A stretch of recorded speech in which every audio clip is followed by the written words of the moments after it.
Oi pessoal, tudo bem? Hoje nós vamos falar sobre o desafio de 5 livros em 5 dias. A Nicole veio com essa proposta um tanto indecente para mim e eu, mais do que pronta, aceitei o desafio.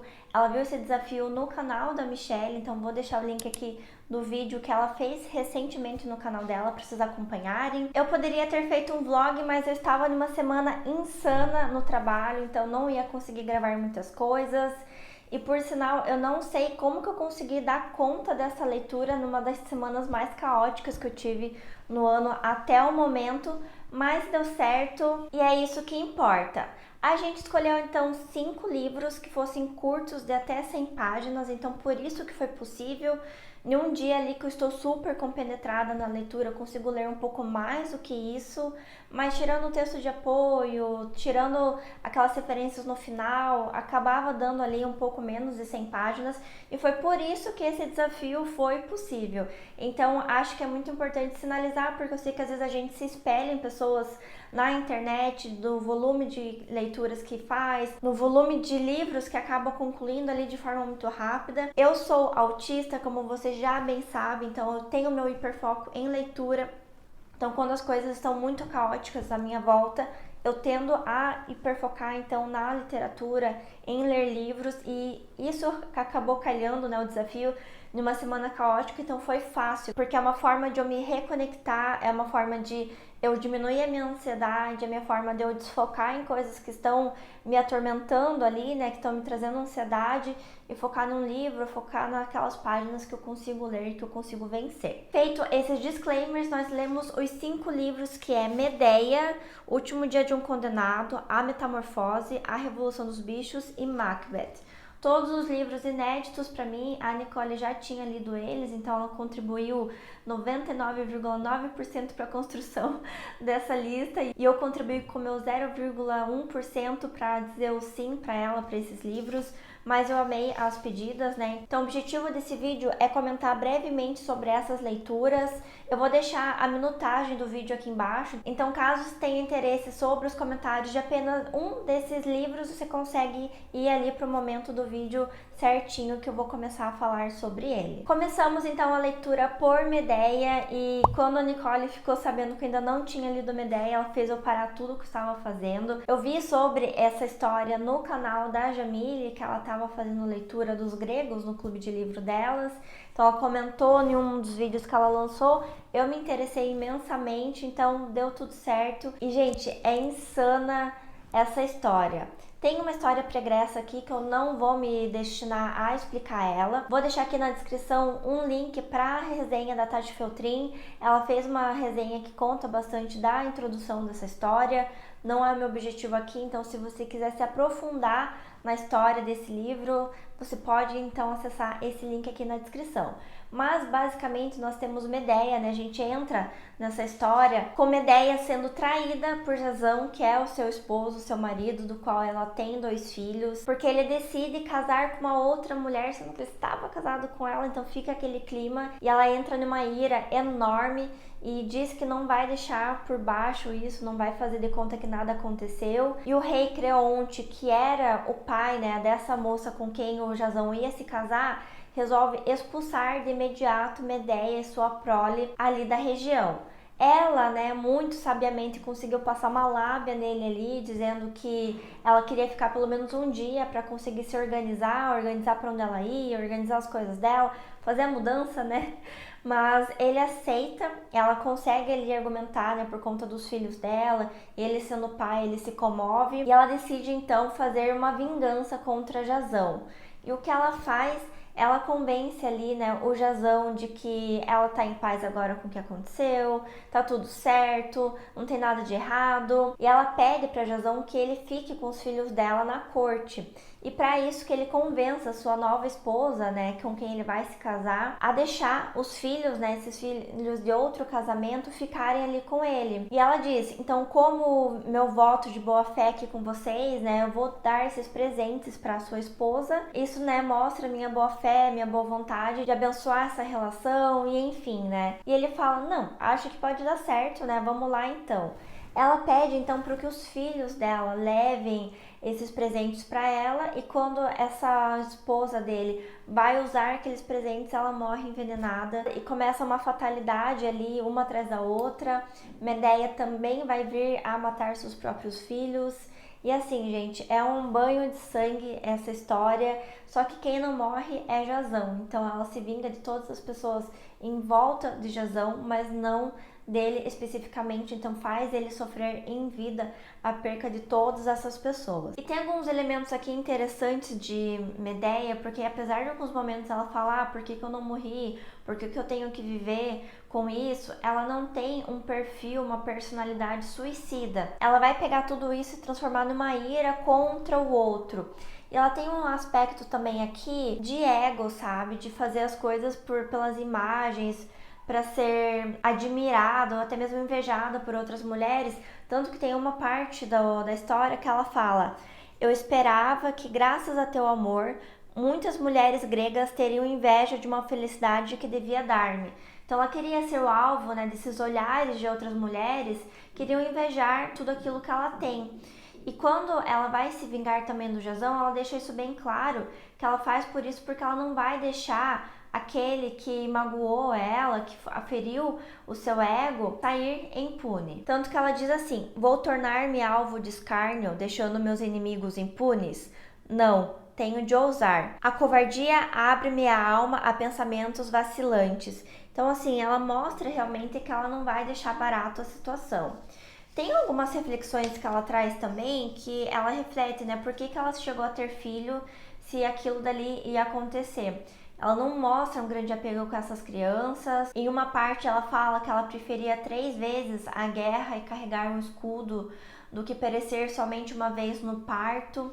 E tem uma outra parte aqui que eu achei muito interessante, que ela fala o seguinte: mas as mulheres são assim, nada lhes falta se o leito conjugal é respeitado. Se ele recebe um dia o menor golpe, então as coisas melhores e mais belas vos parecem péssimas. Que aqui ela quer dizer uma traição, por exemplo, que é o que vem acontecer com ela aqui nessa história. Se pudesse ter de outra maneira os filhos, não mais seriam necessárias as mulheres e os homens estariam livres dessa praga. Então ela mostra, né, o papel da mulher nessa sociedade, e ela é até um pouco crítica, né? Eurípides, que vai escrever toda essa peça, ele é extremamente crítico, né, do papel da sociedade, e ele traz essa personagem aí muito forte, que tem uma feitiçaria, que é uma mulher feiticeira, que consegue fazer as coisas do seu próprio jeito, mas que quando é traída, traz toda essa ira contra o outro. Eu adorei essa peça, se conectou com outro livro que eu li depois que eu encerrei o Desafio dos 5 em 5, que poderia ter sido 7 em 6, gente, porque eu li outros 2 livros aí entre essas leituras, mas como eu comentei, eu não estava numa semana bem, e todo excesso, como diz a Jamília, todo excesso indica uma falta. Então assim, eu precisava realmente de uma válvula de escape, e nesse caso foram os meus livros. E daí avançamos para a leitura do Último Dia de um Condenado, do Victor Hugo. Não foi um livro que eu super amei, eu tava esperando gostar bastante dele, mas eu lembro que um dos comentários que eu fiz com a Nicole sobre esse livro é que boa parte do livro ele tá observando esse mundo externo dele, as coisas acontecendo à sua volta, mas eu queria que tivesse um pouco mais do mundo interno dele. Eu comentei também com ela que eu gostei muito do Estrangeiro, e pra mim, lá no Estrangeiro, a gente não tem acesso aos últimos dias finais dele, mas eu gostaria que esse livro aqui fosse como o Estrangeiro comentava as coisas na sua própria mente, como ele percebia o ambiente, mas nessa realidade aqui do Último Dia de um Condenado. Então, para mim, se juntasse os 2 livros, teria sido sensacional, mas não foi um livro que eu me conectei. Aqui a gente vai acompanhar, então, esse personagem que ele está ali nos últimos dias, na verdade, de sua vida, não é somente o último dia que a gente vai acompanhar. Ele está aguardando um recurso para que, quem sabe, né, ele seja liberto ali da guilhotina, que ele vai ser morto através da guilhotina. Esse recurso acaba não chegando, mas ele vive sob a espera de que isso aconteça. Ele fala também que ele é culpado, então que a pena ela é cabida para aquilo que ele fez, mas um dos pontos interessantes dessa história é que a gente não tem acesso nem ao nome, nem ao crime que ele cometeu. O fato da gente não ter acesso ao crime me deixou intrigada, porque eu acho que isso faz com que a gente pense que sobre a pena de morte em si. e não justificar, tipo, um crime que é muito horrível merece pena de morte, um outro crime que é menor não merece pena de morte. Então eu acho que a gente não faz daí esse balanço de que crime merece ou não esse tipo de pena. Eu achei interessante porque isso faz com que a gente dissocie um pouco do crime e se conecte somente com a experiência do julgamento de uma pena de morte, como que é uma pessoa que está nessa situação. Eu achei esse personagem às vezes um pouco egóico também, da mesma forma com que a Medea é em alguns momentos, porque ele fala que ele é um homem iletrado, né? E que se as pessoas que condenam alguém à morte não refletem que elas estão matando um pensamento, estão matando uma ideia de uma pessoa que é letrada, de uma pessoa que é instruída. Então eu achei isso um pouco incômodo.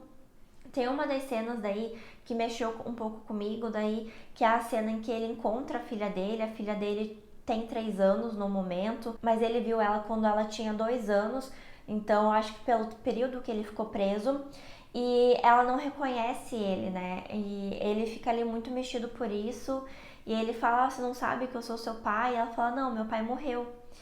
E provavelmente foi o que a mãe dela contou pra ela, e isso assim acaba com ele. E ele questiona, né, como é possível amar uma pessoa de uma forma tão intensa e essa pessoa não reconhecer quem você é. Um outro ponto que eu achei interessante nessa história, como ele está esperando 6 semanas, né, entre a pena de morte e a morte de fato, e o recurso que ele estava recorrendo durante esse período, ele fala o seguinte: dizem que não é nada, que não se sofre, que é um final brando, que a morte desse jeito é muito simplificada.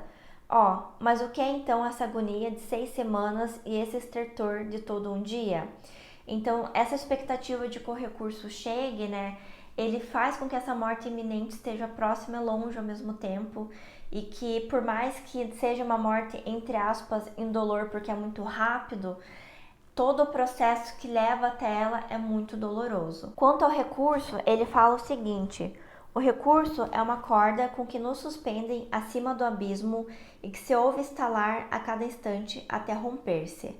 É como se o cutelo da guilhotina levasse 6 semanas para cair. Então é muito essa espera, né, daquilo que não se sabe se vai poder interromper ou não. Então esse tipo de reflexão eu achei interessante no livro. E a gente nota também uma prepotência desse personagem, porque ele fala que ele prefere 1000 vezes a guilhotina do que o trabalho forçado e ir para as galés. Então assim, ele não quer morrer, mas ele também não quer ir para o trabalho forçado. Ele não se prende à vida de certa forma e isso me incomoda um pouco, a ponto dele preferir então ser morto. Mas comentários, né? Quero também ouvir, caso vocês tenham lido, né, esse livro, aqui nos comentários o que vocês acharam sobre esse livro, mas esse aspecto especificamente me incomodou um pouco na leitura. O próximo livro que nós lemos então foi A Metamorfose. Eu li a introdução que tem do livro aqui no Essencial do Kafka, que aqui tem esse livro, né, essa história da metamorfose,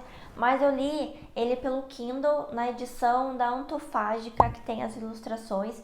Eu gostei das ilustrações, por isso que eu fui pro Kindle. E, gente, eu amei esse livro. Ele tem pra mim um dos começos mais interessantes de histórias. Quando certa manhã Gregor Samsa acordou de sonhos intranquilos, encontrou-se em sua cama metamorfoseado num inseto monstruoso. E assim, esse livro foi um deleite para eu ler. Eu gostei de todas as partes dele, eu achei muito interessante. Eu inicialmente pensava que esse inseto fosse uma barata. A Nicole me corrigiu logo na primeira página, porque ele não diz em nenhum momento que tipo de inseto é. Algumas representações na literatura acabaram colocando como capas de livros uma barata, mas não tem nenhum lugar que estime, né, o que tipo de inseto que é. Então a gente vai realmente completando com a nossa imaginação. E o que falar desse livro, né? A história em si, a gente vai acompanhar então esse personagem que se metamorfoseia em um inseto e que ele acorda ali numa manhã, ele tendo que trabalhar, ele é um caixeiro viajante, não consegue trabalhar, a família dele fica batendo na porta dele, tipo, ei, tá na hora de trabalhar, levanta daí. O chefe dele vai até a casa dele, entender o que tá acontecendo, por que ele não foi trabalhar, até o momento que ele consegue abrir a porta, porque ele não consegue se mexer direito, ele tá de barriga pra cima. Então imagine uma barata com a barriga pra cima ali, que não consegue se virar, mais ou menos essa situação que ele é inserido ali. Mas ele abre a porta e todo mundo se assusta e meio que afugentam ele de novo para dentro do quarto. Ele fica dentro do quarto, a irmã dele vai cuidar dele no começo, leva comida, ele só consegue comer comida que tá meio estragada, meio passada. Ela vai limpar o quarto, eles ficam nessa relação. Ele, que até então estava cuidando do sustento da família, não consegue mais cuidar porque ele não consegue trabalhar. Até uma parte que ele descobre que o pai dele tinha uma série de economias e que se ele tivesse utilizado essas economias, ele poderia ter se visto livre do trabalho antes do previsto. E assim, quer dizer que a família tinha uma situação de um tanto de exploração dele, só que ele não percebe isso. O que mais me mexeu nessa história é que ele não percebe isso até o final, em que tem diversos desdobramentos que eu não quero trazer aqui qual que é, que eu gostaria que vocês lessem, que é uma história que merece ser lida. Então, esse fato dele não se sentir explorado, dele não achar errado isso que a família faz com ele, o fato com que a família, de como eles lidam com ele, até nesse momento que ele está virado um inseto, para mim me mexeu muito, sabe? Porque me faltou ali, eu vi que faltou nele esse senso de olhar para si próprio e sentir o merecedor de algo melhor, porque de certa forma ele não rebatia as coisas que estavam acontecendo, ele não contestava, ele não dizia que aquilo era errado. De certa forma ele achava que aquilo dali era justo. Então isso me incomodou no bom sentido, assim, daquele personagem que você quer dar um chacoalhão, assim, e dizer, cara, olha isso que tá acontecendo aqui. Eu gostei bastante da introdução que tem a história aqui nesse livro do Essencial, do Kafka. Tem uma frase que fala que a metamorfose deve ser lida em primeira linha e a partir da primeira linha, não como uma novela fantástica, mas como uma trágica história de família, porque a gente vê essas relações familiares sendo alteradas com base nessa transformação que ele vivencia e como ao mesmo tempo os elos que mantinham essa família naquela estrutura inicial eram frágeis. Tem uma passagem aqui que eu queria trazer para vocês que ele fala o seguinte: antes, quando as portas estavam fechadas, todos queriam entrar para vê-lo. Agora que ele havia aberto uma e as outras evidentemente tinham sido abertas durante o dia, ninguém mais vinha e as chaves estavam na fechadura também do lado de fora. Então antes as pessoas tentavam contato com ele, talvez ele não abrisse por N razões, mas agora que a porta dele estava aberta, que outras se abriam, as pessoas não vinham até ele e que por sinal trancavam ele do lado de fora.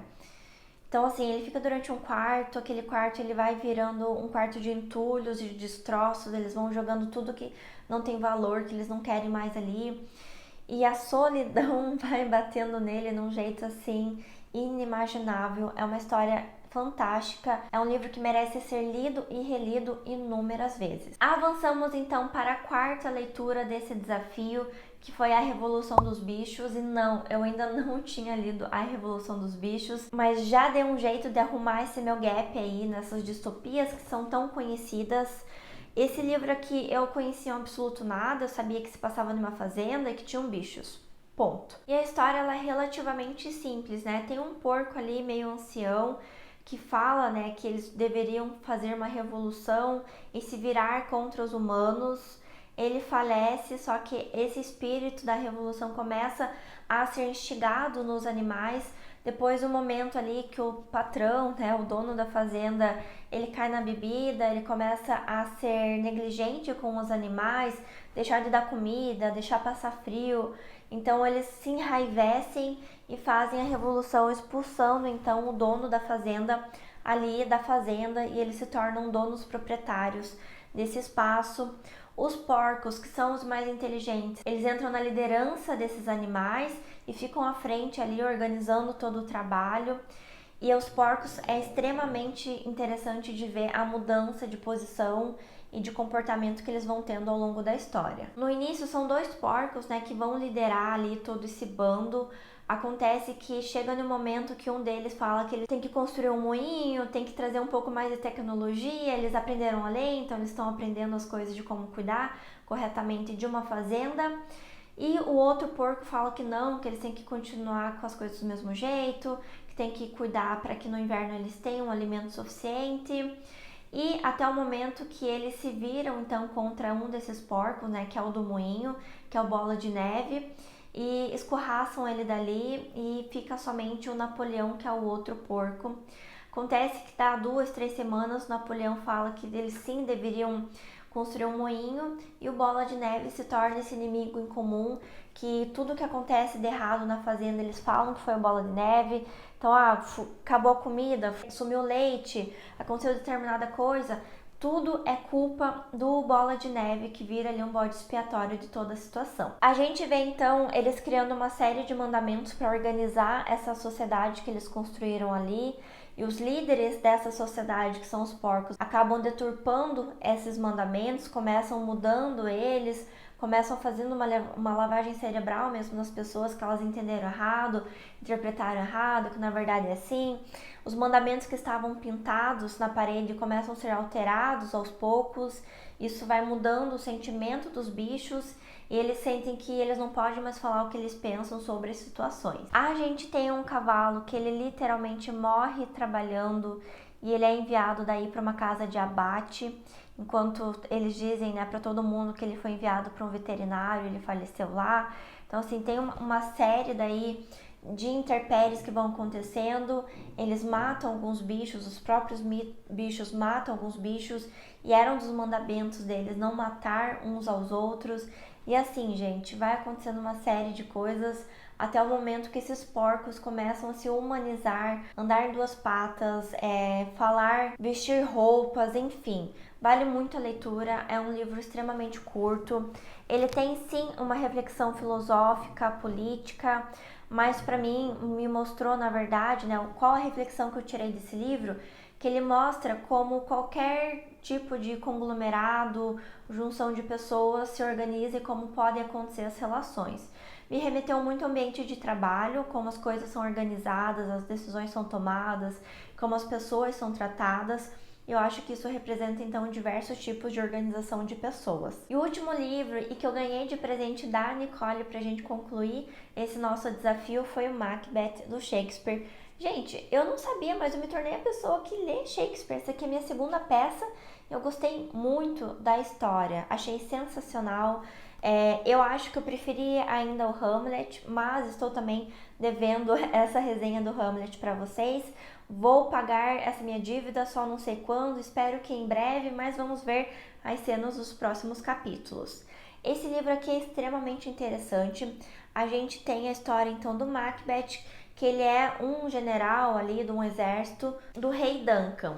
Ele então vai acabar encontrando 3 bruxas que vão dizer para ele que ele vai ser rei. E é aquele lance então de profecia autorrealizável. Ele conta daí para a esposa dele, que é a Lady Macbeth, que ele vai ser rei, que ele escutou essa história ali das 3 bruxas, e ele vai e volta para casa. Lady Macbeth faz a cabeça dele. Essa personagem é extremamente interessante. Ela subjuga ele, ela fala que ele não é homem suficiente, ela desafia a hombridade dele. Então assim, ela coloca ele mesmo para jogo, chama ele de covarde, entre diversas outras coisas, e ele acaba então matando o rei e se torna rei. Esse rei, ele tinha outros 2 filhos que fugiram daí porque acharam que poderiam ser mortos como o pai. Tem uma parte do livro que eles vão voltar para reaver o trono que está o Macbeth. O Macbeth mata o banco, que é um outro personagem. Lady Macbeth fica louca. Gente, assim, é uma série de intempéries que vai acontecendo até o desfecho final do próprio Macbeth e o retorno de um dos filhos do rei Duncan, que vem, né, reaver o trono. O que acontece é que por conta do assassinato que ele, né, e a Lady Macbeth, que foi sua cúmplice do rei Duncan, eles acabam ficando meio perturbados com isso que aconteceu, começam a ser cometidos pela culpa. Eles falam o seguinte aqui na página 62 dessa edição da LPM. Melhor seria estar com os mortos, a quem nós, sequiosos de uma paz nossa, mandamos para a paz eterna, do que deitar com essa tortura da mente num êxtase inquieto. Então, de não conseguir deitar a cabeça no travesseiro com a mente tranquila. Tem uma passagem que eu acho interessante, que o Malcolm, que é um dos filhos do Duncan, quando ele está retornando então para sua pátria, para reaver o trono, ele conversa com o Macduff. Macduff teve a sua esposa e seus filhos assassinados pelo Macbeth, porque ele achava que ele ia trair, né, o Macbeth.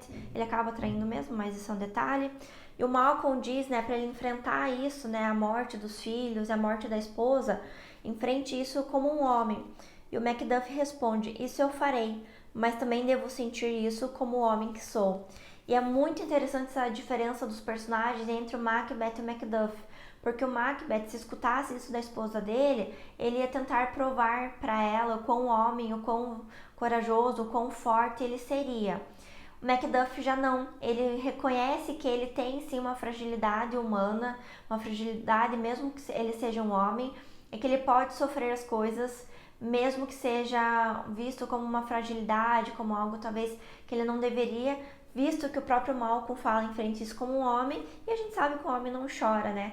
Mas ele fala que vai enfrentar isso como o homem que ele é. Recomendo muito a leitura dessa peça. Essa peça aqui, ela se conectou então com outro livro que eu e a Nicole lemos na sequência, que é o Lady Macbeth do distrito de Minsk. Eu vou deixar aqui a capinha, que eu não sei falar esse nome exatamente. E por sinal, esse livro ele faz uma junção tanto da Lady Macbeth, da própria história do Macbeth, quanto uma junção de Medea. Então quem já leu talvez entenda o que eu estou falando, mas eu achei sensacional e foi um livro que a gente acabou lendo logo na sequência e que fechou muito bem o elo desses 5 livros que a gente leu. Bom, pessoal, por hoje é isso. Se você assistiu até aqui, meu muito obrigada. Não esqueça de deixar um like, de se inscrever no canal e também de compartilhar esse vídeo para que outras pessoas se inspirem e também façam desafios de 5 em 5 com esses livros mais curtinhos. Vou deixar o link de todos esses livros aqui na descrição, então caso você adquira através do meu link, eu ganho uma pequena comissão, isso não paga mais nada por isso. E essa é uma das formas de você apoiar o canal, além de se tornar um membro, que você consegue fazer isso através do link que tem aqui na descrição. Quero agradecer também aos apoiadores do canal, o pessoal que já vem apoiando, meu muito obrigado. Vocês têm feito muita diferença por aqui. E a gente se vê no próximo vídeo.